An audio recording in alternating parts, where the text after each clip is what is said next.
Hey there, I'm Jase Lindgren, a solutions engineer at Perforce, and I'm going to take you through all of the basics that you need to know to get started as a user. So this is not about being an admin, this is just if you want to do basic user stuff. So you've just started at a company that uses Perforce and you're like, how the heck do I use this? You're in the right place. So to start off, I want to get through a few high-level concepts here. The first is just that the tool is actually called Helix Core. A lot of people call it Perforce. When Perforce started decades ago, that was their only product. And so it was just Perforce. But now we have a variety of different DevOps products. So Helix Core is the version control software. So if you ever hear those two terms and you're confused about it, just know that they usually mean the same thing for most people. But Perforce is the company and Helix Core is the software that does version control. Second thing is that Helix Core is a centralized version control system. So what that means is that you have a server running somewhere.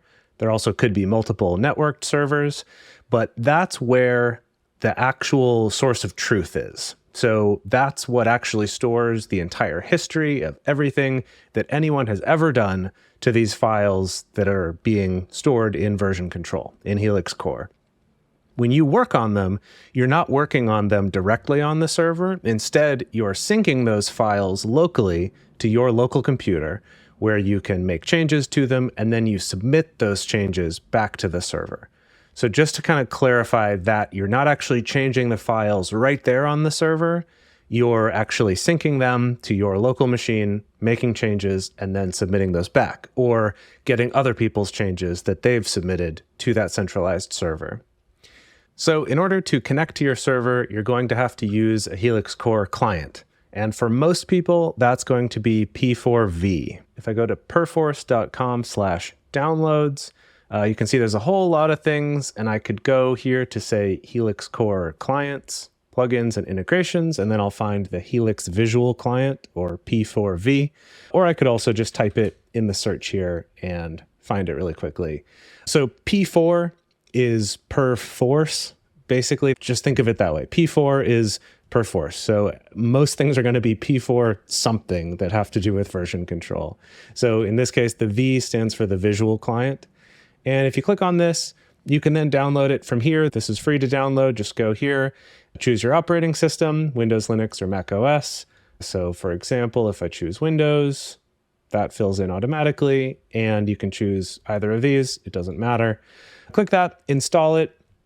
When you install it, you will be asked for the address of your server and also your default username. If you don't have that already, don't worry, you can enter it later. But if you do, you can enter the IP address or the domain of the server along with its port. But let me show you that, assuming that you didn't set that up right when you installed. So when I first run P4V, I get presented with this screen to open a connection. And I see I have 3 blanks here: server, user, and workspace. So my server, this is going to be the address that your admin gave you for connecting to your server. It's usually going to start with SSL, and then either an IP address like this, if you were connecting to your local host, and then another colon, and then a port, which is usually 1666, although that may be different. So in my case, I'm going to connect to this demo server that I have. You will not be able to connect to this one because you don't have a user on it. And then under user, I'm going to type the username that I was assigned. So in this case, I'm going to say J Lindgren because that's my username. And then workspace, I'm going to leave blank. When I hit OK here, I will be presented with a dialog asking if I want to trust that connection, which you'll only be asked the first time. I wasn't asked that right now because I've already done it. And then you would also be prompted for your password. So in my case, I'm already logged in. By default, passwords need to be re-entered every 12 hours. So I just did this a little bit ago, so I don't have to enter my password again. Now that you're connected, you are presented with this interface here for P4V. Once we're connected here in P4V, let me just give you a quick overview of the different sections of this window. So up along the top, we have some convenient buttons for common actions, especially these ones over here on the left side that are all grayed out currently. And then we have the middle section that has one panel on the left, which has a tab called Depot and a tab called Workspace. And then over on the right, we have some more tabs that you can see right here. I have files, pending, submitted. You might have some different ones open by default. You can close them like this, or you can open more by clicking this little plus button here and opening up some different tabs. Or if you've managed to close all of these, you can get them back by going up to View, and you can also find the tabs up here.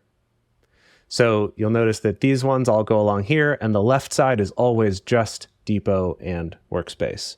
And then finally, down at the bottom, we have a log. I like to have it open because every action that happens in here gets logged, and it helps me notice if there's strange things that I should be worried about.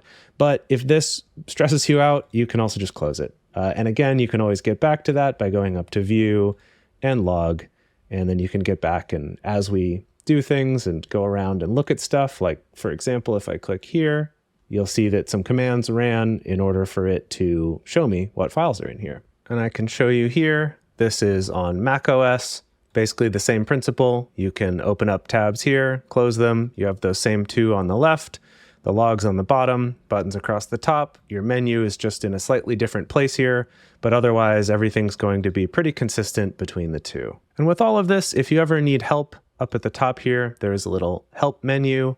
There's this P4V help, which you can also get to with F1. And this will open up your web browser to the user guide for this. So if there's anything you forget or want some help, you can see there's a ton of information in here about much more advanced stuff than we're going to get to in this, and most of which you probably won't need on a day-to-day basis. But it is great to know that that is there. I hope that you found this quick tour of the basic concepts of Helix Core, as well as a quick tour of the layout of P4V to be helpful. And please stay tuned for the next video where I'm going to talk about setting up a workspace and syncing files so that you can actually make changes to them. See you next time.